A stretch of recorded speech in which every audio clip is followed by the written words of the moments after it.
Welcome to Eye on KELOLAND Rewind. I'm Maddie Paul, and behind me is the scene of Gregory from our live cam on KELOLAND.com. We have a lot of stories to share with you today, so let's jump into our first tasty story. A local man's passion for food has taken him well beyond KELOLAND throughout his career. Kelly Vogt shows you where he's serving his homemade creations. Pins is nestled in downtown Del Rapids. As the name suggests, you may hear the sound of a bowling ball crashing into a set of pins when you step inside this business. As bowlers look to score a strike in the lanes, the 36-year-old owner of this bowling alley and restaurant is hard at work in the kitchen.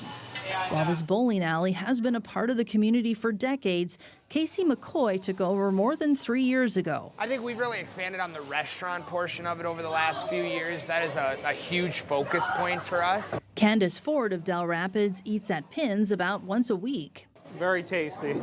McCoy's passion for food started at a young age, growing up in southwest Minnesota. Grandma was the reason I started cooking. His memories include helping his grandmother feed pheasant hunters. My uncle was big into pheasant hunting, and he used to bring a lot of his friends from other states and stuff in, and Grandma would, wine and dine them every night, and she'd always be making food in the evening, and we'd always be there. McCoy's love for cooking landed him at a culinary school in New York, where he studied for a year and learned a variety of skills. How to expand or make recipes smaller, and all the math that is required for that.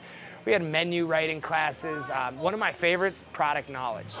Years later, he uses that training and Grandma's influence at this local dining spot. We have a lot of butter in this place. McCoy is passing on his culinary knowledge to his staff. 17-year-old Aiden Johnson started working here in 2024 and admittedly had some things to learn in the kitchen. It was definitely very difficult because let's just say I wasn't very good at cooking at home either, so it took a while to get used to. But today, he knows his way around this kitchen. I'm able to work with everything we do now. McCoy has a focus on homemade food. If you get mashed potatoes from our menu, you're getting chunks of mashed potato, real mashed potatoes, right? We hand bread our chicken, our fish, our shrimp is all hand breaded in-house. We make almost every one of our sauces in-house. McCoy admits his cooking style may not always go hand in hand with bowling. I always joke that my food's a little bit on the messier side, right? It's like opposite of what bowling people would eat, because they can't really just eat it and then go throw a ball. You got to clean up your plate with a fork a lot of times with the food I make, but it's because it's layered, right? It should be built. All this talk of food makes you wonder, is it a restaurant with bowling or a bowling alley that serves food? McCoy says, great question. As long as you like food and you just want to have a good time, I think this is a place for you. Love this story. That was Kelly Vogt reporting, serving up food and fun. Now, McCoy says he revamps his menu about every 4 months. And honestly, I'd love to take some cooking advice from him, so I might need to rewatch this story again. Well, let's shift gears now for Eye on KELOLAND Rewind. Up next, we often bring you stories of different causes or events honoring someone. Sometimes these gatherings take place on a single specific day, but an entire week of events for the late Tegan Titsey has recently concluded in the Mitchell area. Dan Santella takes us to one of the gatherings along the city's main street. Since Tegan Titsey's passing, people have sent photos of sunsets which remind them of him to his sister Lainey. This particular sunset lit up eastern South Dakota last Thursday on the same night Tegan's loved ones gathered in downtown Mitchell at Big Dummy's Bar and Grill. Even though he might not be here with us in person, he's still here. There's storytelling going on like crazy out there about things he did in school, things we didn't even know about, and it's bringing a great smile to us. Tegan brought so much light to so many people, and this is our way of carrying that forward into the future on his behalf. At the end of the day, that's the impact that we want to share, is that kindness that he had and that love for his friends and the people around him. Tegan died by suicide in 2024. He was 15 years old. I'm going to be very honest, it is very difficult to deal with every day. Today, his son's story continues. My family and I started a nonprofit called Tegan's Light in honor of him to raise money for scholarships and also bring more mental health awareness to our community. Tegan's Light brings in money for scholarships for young people to study counseling and welding. And last week was Tegan's Light Week.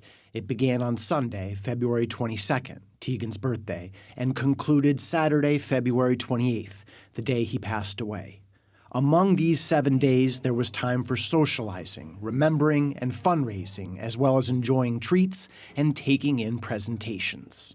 We visited a couple churches and did some speaking events and shared some stories from other suicide survivors, people who have survived and lived through it, just to help them understand the mindset that someone is in.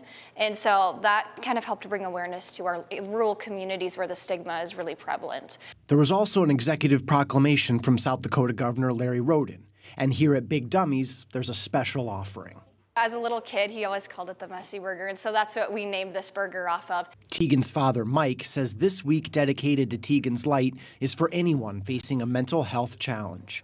Suicide, he says, has to be a topic that's discussed. I think the more we talk about it, the more maybe someone out there struggling will be realizing it's okay to talk to someone, that I don't need to do this all on my own. You never know who's dealing with a mental health issue until you ask them. And I think sometimes we forget to ask if people are okay and truly listen to the answer. I think a lot of times here in South Dakota, we say, I'm fine, just to brush off the question. But I wish that people in the state knew to ask more and to recognize when people were changing and starting to experience some challenges. Joining Mike and Lainey at Big Dummies are Tegan's friends Frankie Kranz and Dylan Putnam, as well as Jody Wilson, whose son was Tegan's friend. It's so amazing that we are able to do this whole week and celebrate Tegan. It's not just about the sad things. It's not just about what happened, but for us to help other people navigate this journey that they're on and realize that they're not alone. If anyone needs anyone to talk to, I'm always here. Everybody here is willing to talk to someone. Conversations about the specific topic of suicide and mental health in general aren't the easiest to start. Kranz, who was the same age as Tegan when he lost his life, points out how valuable they can be. It's something that needs to happen because everybody feels so secluded and alone sometimes. So they're talking about how Tegan made them feel and how it feels to not have him physically here among them. Spreading the word of it's okay to not be okay is really important. I always say suicide isn't a bad word, it's an honest one. Because it truly is.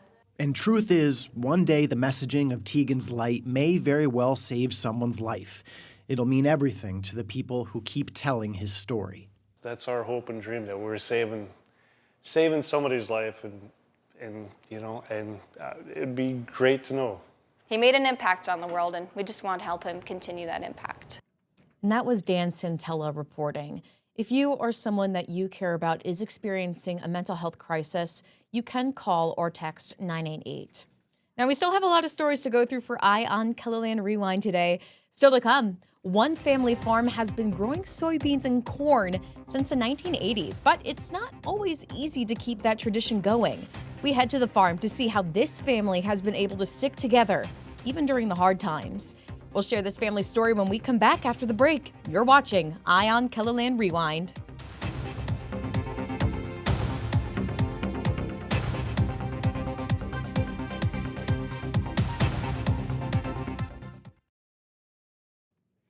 And welcome back to Eye on KELOLAND Rewind.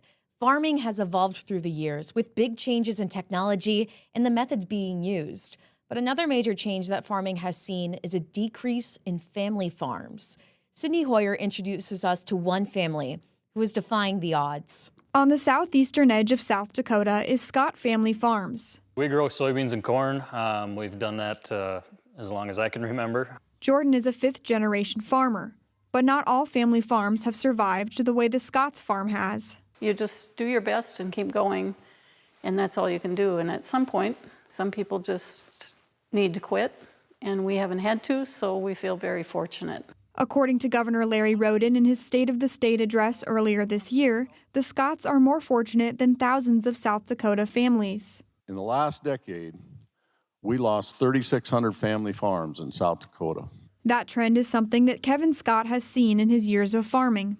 When you don't need the labor, then your kids go to other jobs, and That's why a lot of the family farms have quit. It's not necessarily just because of economics, but that is part of it.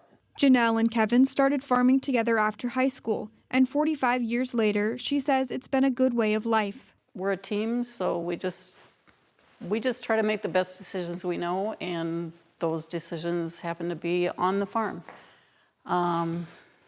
with our kids and being able to be together and aim at the same goal.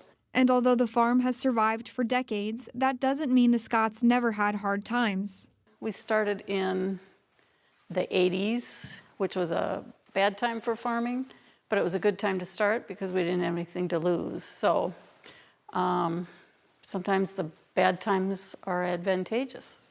Luckily for this family, at least one of their 6 children chose to continue the tradition. We didn't necessarily plan on passing on the farm to the next generation. That's one of the blessings that we have, that somebody is willing to do that. Jordan worked elsewhere, but he always came back to farming with his dad.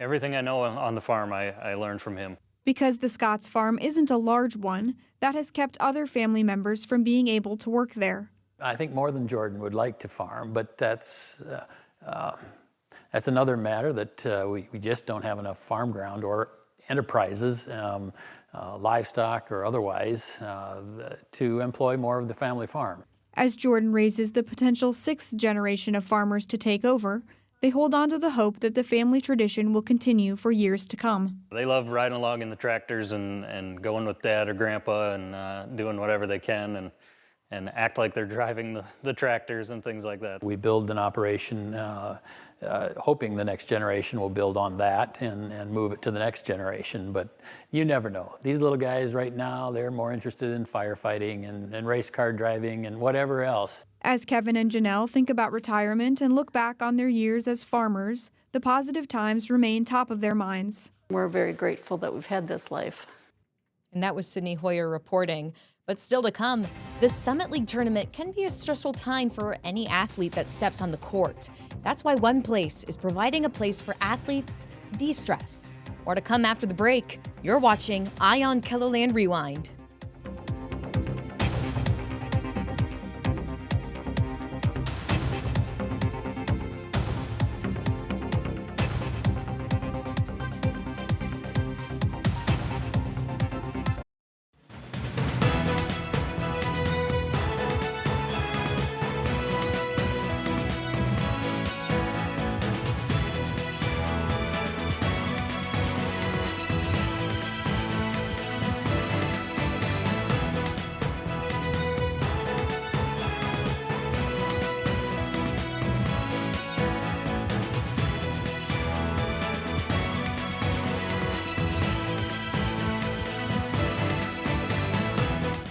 And welcome back to Eye on KELOLAND Rewind. The Summit League has partnered with JLG Architects and Sanford Health on a project to provide a mental health room for athletes, coaches, and team personnel to use. Anya Joseph shows how rooms can help these athletes. Sanford Health sports psychologist Dr. Josephine Combs says athletes at events as high level as the Summit League tournament may be dealing with a busy mind, dealing with a range of things on and off the court. When there's a lot of internal noise, like my thoughts go really fast, I'm kind of trying to anticipate, trying to plan, or even just past games, something that might not went as planned, that can stick with me, can kind of keep my thoughts ruminating and circling about the same things. The Zen Zone room, located at the Holiday Inn City Center, provides athletes with a calming break space and sensory stimulating experience to help deal with the stressors that may come with the Summit League tournament. We have a variety of tools and experiences that help them with that. So we have like worry stones, fidget spinners, as well as intentional tools that they can utilize. Positive affirmations, workbooks. The athletes can take the workbooks with them to further their practice. So it covers stress and anxiety, stigma, and then through it, each user gets to learn a little bit about the topic at hand, and then it's intentional coping strategies and activities to help them. Sanford Health even created playlists for the athletes. Music playlists curated just for them to Motivate them, to help them with some mindfulness. And we even have a YouTube playlist filled with body scans, progressive muscle relaxation opportunities. And how the Zen Zone may help? So having that space can help tap into healthy coping mechanisms to deal with those kind of stressors in a busy mind. Some may be wondering why the Holiday Inn instead of the Denny Sanford Premier Center. So we wanted to meet them in that relaxing space, in their natural home for the week. So after a meal, before a game, they can come in here, build up, get ready for what they need to do, and then take it over to the court. We're once removed because we're not on a campus, and so we need to be unique in how we can activate and engage student athletes in and around their mental health and well-being, because it's important. JLG Architects' efforts to support the mental health of student athletes began during last year's Summit League. They reached out to us and said, we deal with a lot of student athletes dealing with not only the pressures of being an athlete, but also being a student and how that, comes together. Is there something we could do to think outside the box on creating mental health focused spaces at our tournament venues? This year, Sanford Health's Sioux Falls team joined the project to further amplify the impact of the private room. Sanford is a client of ours, so we work a lot with them. We do a lot with trauma-informed design. We do a lot of evidence-based design as architects in the healthcare space and the mental health space. So we brought all of that information to bear in how we design the space. These athletes are working so hard to get to this moment, and there's so much excitement, but there's also a lot of stressors. This is a pivotal journey in their athletic career, so we are happy to step in and provide them with tools, guidance. And the conversation doesn't stop at events like the Summit League tournament, because mental health is just as important as physical health in order to perform well. It is very acceptable to do an ice bath after a hard workout, or to get a massage, or to do stretches. It should become just as normal to take care of your mental health, to take care of the mental stress and strain that comes with a high performance. And that was Anya Joseph reporting. For resources to help connect athletes with mental health professionals in the community, visit the links on this story on KELOLAND.com. And you can always find the story in our Eye on KELOLAND section under News. And, of course, for all the Summit League-related coverage and recaps, check out KELOLAND.com and all of our evening newscasts. I believe throughout the entire week, we will be covering all of those recap specials and, of course, Countdown to Summit League recap on KELOLAND Plus.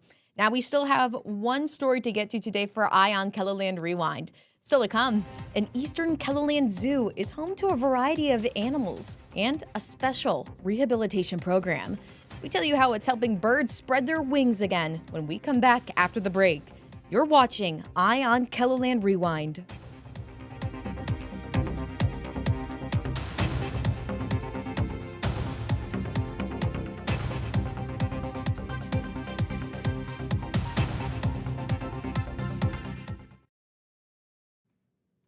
And welcome back to Eye on KELOLAND Rewind. The Bramble Park Zoo is one of the most popular attractions in Watertown, offering families an up-close look at everything from alpacas to monkeys to yaks. It's also home to a special animal rehabilitation facility. Travis Fossing tells us what's causing the program's patients to land at the zoo and how staff are working to return them into the wild. The bald eagle is an unmistakable symbol of America. But not every one of these majestic birds of prey is currently flying high above the local landscape. The Bramble Park Zoo in Watertown is home to a raptor program that helps rehabilitate injured or sick birds. So we have our rehab permit through the Fish and Wildlife Service, so it's a federal permit, and we take in all migratory birds. So we'll do raptors, we'll do waterfowl, we'll do songbirds.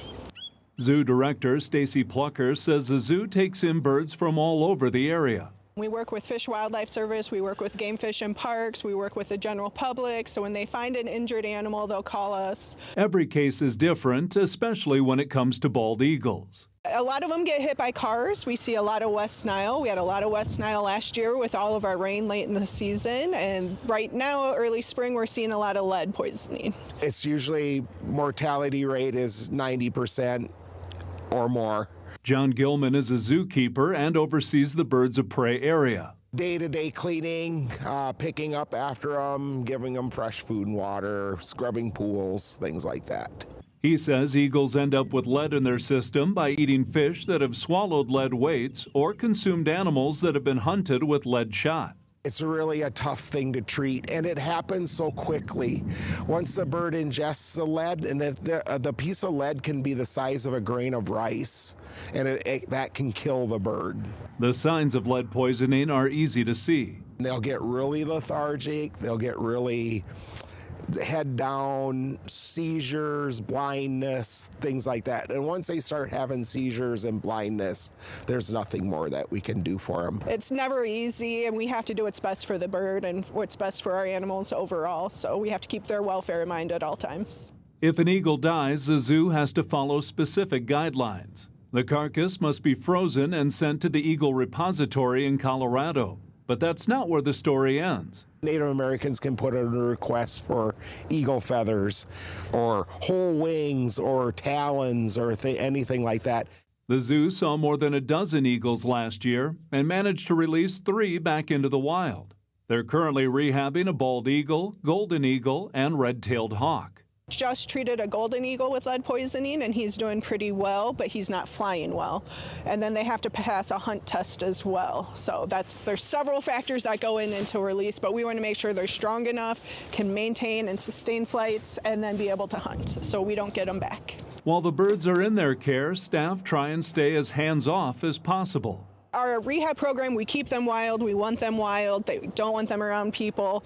So we're very hands-off as much as we can, so we can release them and they stay away from humans and don't cause more issues to themselves that way. In an attempt to keep these birds of prey out of the zoo, Gilman has a request for local sportsmen.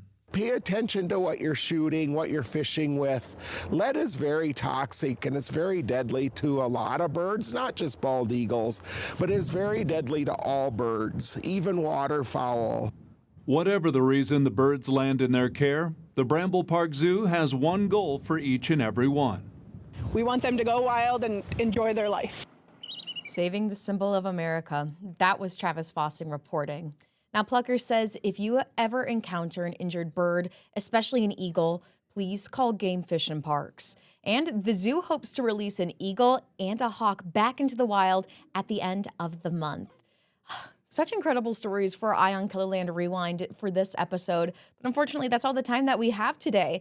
Thank you for watching. But remember, you can find all your Eye on KELOLAND stories online at KELOLAND.com. We'll be back next week. And until then, have a great day, everyone.